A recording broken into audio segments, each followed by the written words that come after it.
Life should come with sound effects, and more importantly, a soundtrack. Since a very young age, I have always apparently strived for this, sometimes unbeknownst to me.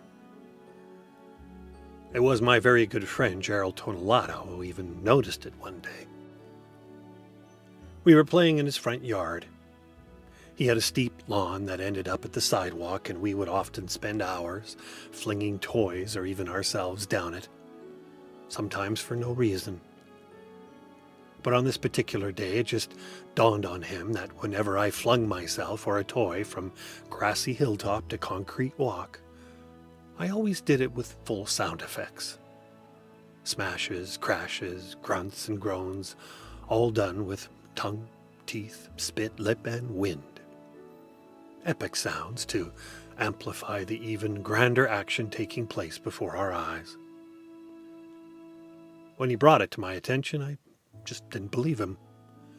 To prove it, I ran back up to the top and flung my body back down, and the sounds just came out.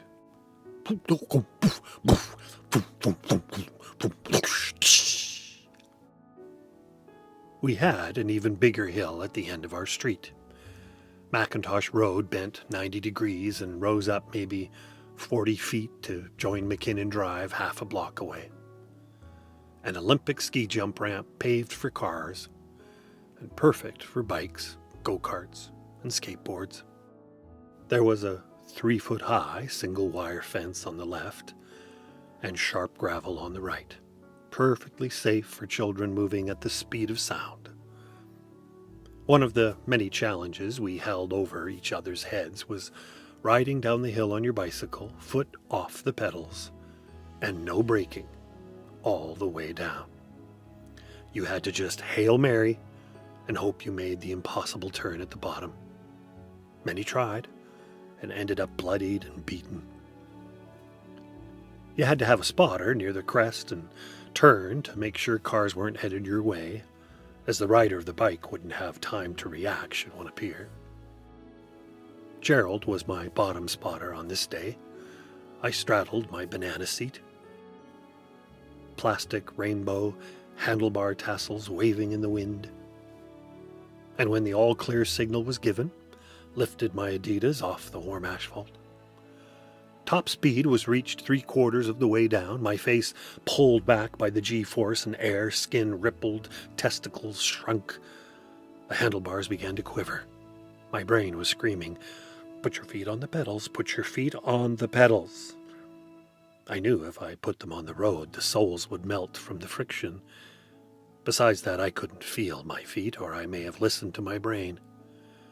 At that age, it was important, no essential, to be brave amongst your peers. The corner approached. I leaned in for the turn and squeezed the handlebars ever so slightly to the right.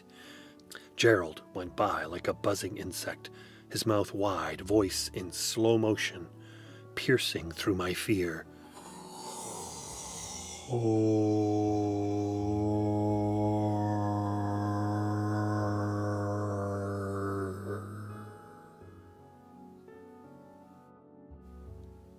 Car, and there it was. Chrome and fender the size of a house. I whipped past as it slammed on its brakes, tires screeching. I may have even bounced off part of it. Then across the road, up over the curb, banana seat punched into parts of me that hurt for days. Tires ripping up lawn as I entered a neighbor's yard and eventually came to an upturned stop in a prickly hedge. The one with the tiny leaves and those bitter black berries. Brakes never once engaged. Victorious.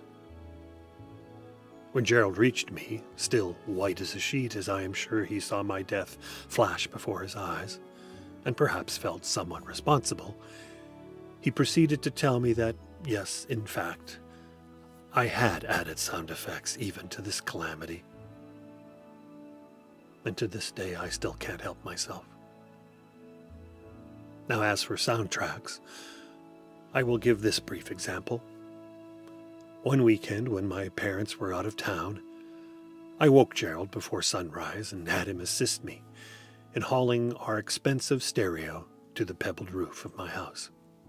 Amplifier, turntable, 2 enormous speakers, and a long extension cord. We set up the system and waited. A fresh vinyl pressing of Richard Strauss's Sprach Zarathustra, also known as the theme from 2001: A Space Odyssey, rotated gently with diamond stylus hovering above it. And at just the right moment, when waking sun began to bleed across the flat crest of horizon above the rooftops, it began to play.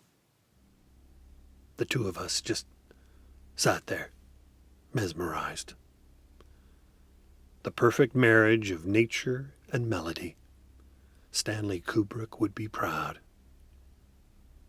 Oddly enough, I don't remember any neighbors complaining. No one leaned out their window or stepped outside their door. Our legs dangled over the rooftop edge, and for 1 minute and 50 seconds we were transported.